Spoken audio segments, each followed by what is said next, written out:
Hello guys and welcome back to Project Monaco with me, PugGaming, and today is episode 11 and it's all about the details. So if you're a fan of detailing, this is certainly the episode for you. So if you recall, in episode 10 we created the main core of this area, and I believe it's actually this section we're working on is called Condamine. And what this section is pretty much what we've been working on already. So it's the central ward for Monaco, which includes the port and a lot of other little bits and bobs, the swimming pool as well, and mostly this first triangular area that we're currently working on here. Now I'm not going to complete the whole of this section because I want to move on to other aspects of the map, and really we'll come back to this a bit later on, but today we're going to detail what we have already put down. So let's get straight into it, let's build. And to kickstart this episode off, we're going to start with a problem, and that problem is the effects that tunnels have against buildings. So as you can see here, the building's placed right up against this tunnel, but the tunnel has created these horrible little mountain areas against the building, which is just the way that the game works. And I'll be honest, I scratched my head for many hours trying to work out the best way to resolve this, and in the end I actually found the best way to do so is to plop down a pedestrian pavement path. And what this does is it realigns this land value and overlaps it and pushes it down, so you can pretty much higher and lower these pedestrian paths to pretty much hide this horrible little mountainy area that it did create before. Obviously it's still going to have a barrier to where the actual tunnel lies, but look at that. That is so much better now. We can really get these levels down and it now creates a nice smooth path. And I'm really glad we found a solution to this quite early on, because there's going to be a lot of scenarios where this technique is going to really help, especially the way that Monaco is. It's all compacted into a small avenue and things aren't always as simple as it might be elsewhere. But anyway, back to the build, and you can see my attempts at using the procedural objects. It's becoming a very popularly used mod in Monaco, and I imagine we're going to be using it a hell of a lot more as we progress. But that's creating that little path flagway that they have along the main strip of this road here. And the great thing about procedural objects is, if you saw earlier, we were able to resize these tiles to create it to be in as close as realistic as possible, which really does help in these scenarios. Now if we jump back into our comments earlier about procedural object, I'm really thinking the best way that we can detail the whole of Monaco. Obviously I want to detail as much as we possibly can, but we are still going to have to fight against the prop limit here, and also the frame rates of the game. Putting in too much is going to really cause some strain on the CPU, and it's going to in the end make the game unplayable, so we've got to be very careful here. We could use procedural objects and reduce the fact that there will be no prop limits hit, because we can use that method of doing so, but again that's not going to help with the frames per second and the actual playability of the game. So I'm going to go for a sort of halfway house in detailing here. We're going to still have some very detailed areas in Monaco, and what we do today is still heavily detailed in terms of what a lot of people do, but we're not going to go crazy into every single aspect. It's going to be the main core areas that we really show off. All the little areas that aren't around, not often seen, we're going to keep those a little bit lighter. And believe it or not, but this building here is actually one of Monaco's fire stations, and boy does it look completely different to what I would imagine a fire station to be in Monaco. But this is the area where the fire stations sort of hold themselves up. And yeah, very unusual sort of area for a fire station. I mean, obviously the build itself here doesn't look exactly like it does in real life, but that is Monaco for you. And anyway, back to the build. You can see now we're working on the next section beyond the fire station, and to do so we're using the procedural object and also the ability to cut down these buildings and hide them underground, which really does help. It's a really good feature to be able to use with the procedural object mode. And what you'll also see me doing as well is taking full advantage of the level creator, which is where you copy and paste a particular building at a certain height, and then once you've done so and you paste it, you press H and the building goes the exact same height as the one you just created. Now going back to this build, I mean in particular this build has taken one of the longest in terms of creating it just over 2 episodes. Really, it should have been sort of 4 episodes. So I did have to cut quite a lot out in terms of detailing time, in terms of hours, etc. But I think I've cut it down to a reasonable length where you can still see the shape taken, obviously cutting out some of the aspects of building that aren't really relevant or boring to watch.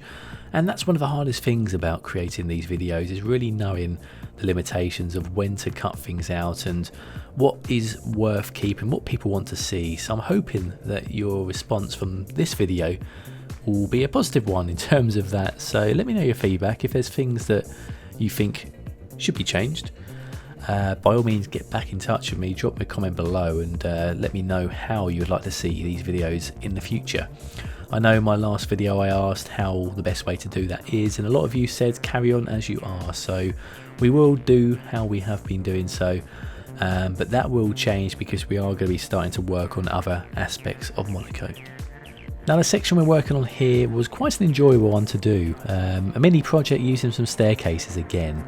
And I really do like using these staircases because it really does bring together the height levels in Monaco, and it just makes it look a lot cleaner. This particular area isn't exactly as you see it in real life, but it does work, and I really do like those staircases. And again, I know that I've said it so many times, but the buildings, they really do look good. And I've used a combination of a number of different creators here. It's not all ones just built for Monaco. There's a lot of buildings here that I've taken from the workshop, and my word, they are looking great together. We're getting some really nice different shades of oranges for the roofs, and the architecture really does work well together in my opinion. But now back to the build, and this section here, I'm not sure if it actually is. If someone can tell me, that'd be great, but it almost seems like this area here is like the high street, the main core, the main vein of this particular area in Monaco. Based on the way it looks, there's a lot of shops down here, a lot of cafes with chairs and tables you can see that we're placing down now, and it just looks a lot more like it would be the main strip of a town. And as there's quite a lot going on down this section in real life, I wanted to use some of these umbrellas and the awnings to sort of generate, or not generate, but make it look as if there's a lot of shops down here. Obviously it's difficult to make that look realistic when you're using buildings which don't have any shops underneath, but we're able to place a few of these Monaco shop fillers in as well, which do give you that sort of feeling that there is shops around here. And we're going to put some event generators down here as well, because I want to have a lot of people walking up and down. And talking about a lot of people, next we're working on this section, which is called the Square Gastard, I think it's pronounced. And pretty much what this is a little garden square with a bandstand. So we're not talking about a huge venue here for music players, but something more sort of school and educational seems to be what is played around here.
So that is pretty much that section done. As you can see from the Google Map image here on the left hand side, the area looks pretty good. I think we've got a good resemblance of this with the limitations of what we've got to work with.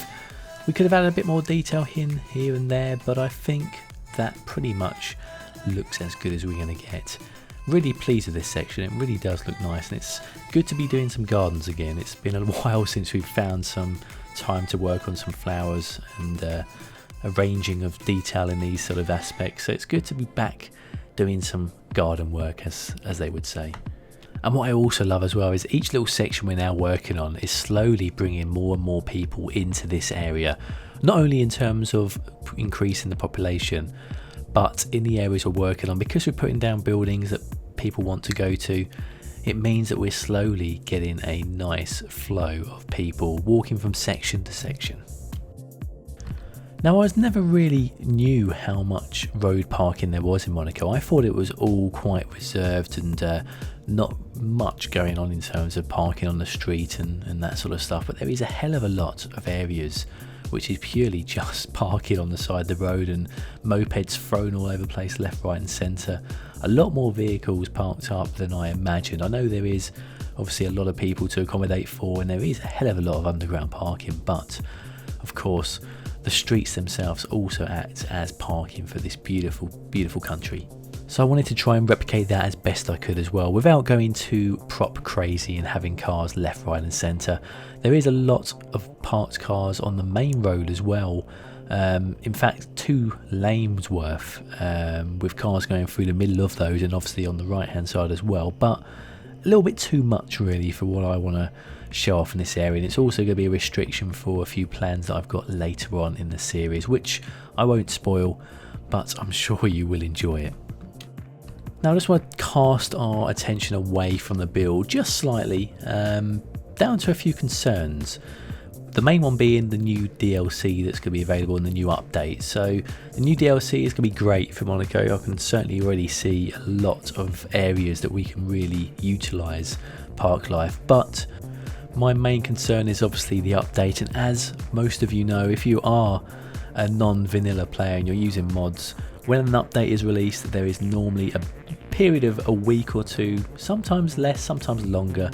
But what I don't like doing is releasing videos and building when the mods aren't working, because obviously I've set a standard now to these videos, and the Monaco build won't be the Monaco build if we start removing some of these fantastic mods that really utilise and make it work to the maximum really.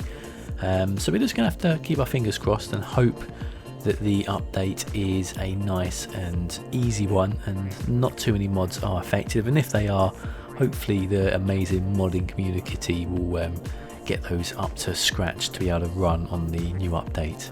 But it's not a moan, it's just to make you guys aware, if there are huge issues with the mods, you may not see a weekly video from me. I'm going to try my best to try and get a few videos recorded before the big launch, but as you can understand, it's not always easy, especially when I'm detailing and working on big sections that need many hours to fulfill to actually create a video.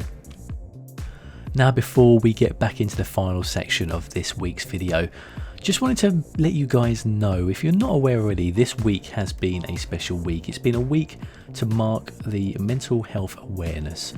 Now, this is something very close to my heart, and believe it or not, 1 in 5 people actually experience mental health conditions, and I'm not ashamed to say I have been one of those. And in fact, Cities Skylines has been one of those things that has helped me get through my difficult stages. Not only just the game itself, but the community behind it. There's been a lot of people that have really helped out, and it's not even in the ways that you imagine. It's really simple things. And all I want to shout out really is anyone out there that is possibly already currently struggling with any mental health conditions, no matter how small, please confide in a person you trust or see your doctor, because you know your mental health is just as important as your physical health, and no one at all deserves to suffer. But back to the build, guys, and believe it or not, we've built a fire station today. This area here is actually the police station, and that goes back to my comments earlier of how Monaco is so different in those aspects. You wouldn't imagine that these buildings around here, which you'll see a bit later on, confine an actual police station. So what we're doing here is trying to imitate the police station itself, and it actually is the building that we built last week where we created that underpass using the procedural objects. So the building to the right of that and that overhanging, I believe, also is part of the police station. And you'll also see the custom skinned cars from Ninja Noob Slayer, who is one of the greatest vehicle creators out there, certainly when it comes to cars. So you'll see those a bit later on in some of the cinematics, but boy, do they look really, really good. And I'm not sure if I caught this on the footage, but what I'm also using is Ninja Noob Slayer's invisible 1x1 spawn point pack. So what this is it's basically a one cell invisible patch that basically spawns vehicles of your choice. So there's one for obviously fire station, buses, garbage, waste vehicles, all of those. What I'm doing is I'm pretty much just adding these in, and I added one in right by the police station. I've also done one by the fire station as well, so we'll also see the vehicles moving around a lot freer now that those are added in, and it means that we don't have to put an actual building in there to spawn the vehicles.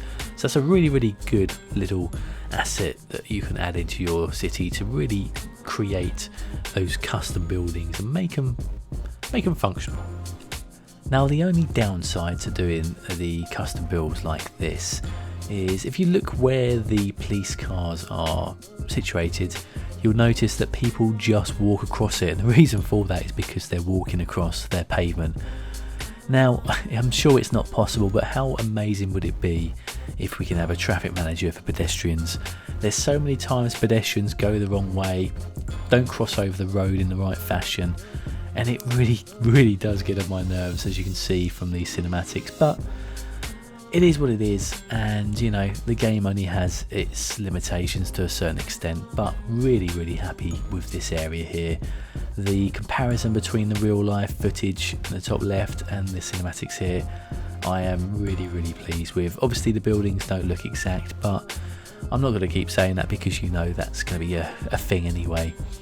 But yeah, really, really looks good, and you'll get a clip here of the Monaco police car going past. That looks sensational as well. Ninja Noob Slayer has done a fantastic job of that, and this building here was done by BTB. We've already seen this in the workshop, and boy does it look nice. Look at that. Love the fancy building structure. It looks a very modern building, and one I'm hoping that you guys are using in your builds too.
Now I want to jump into the build here and show you what fun I've been having with the procedural object mod.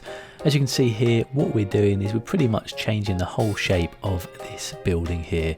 And it's so simple to do. You just click on the vertexes that you want to have, move them inside the rest of the building. Obviously it's not going to work with every single building. Some are going to either flicker, some are just going to not look so nice because of the way it's been modelled.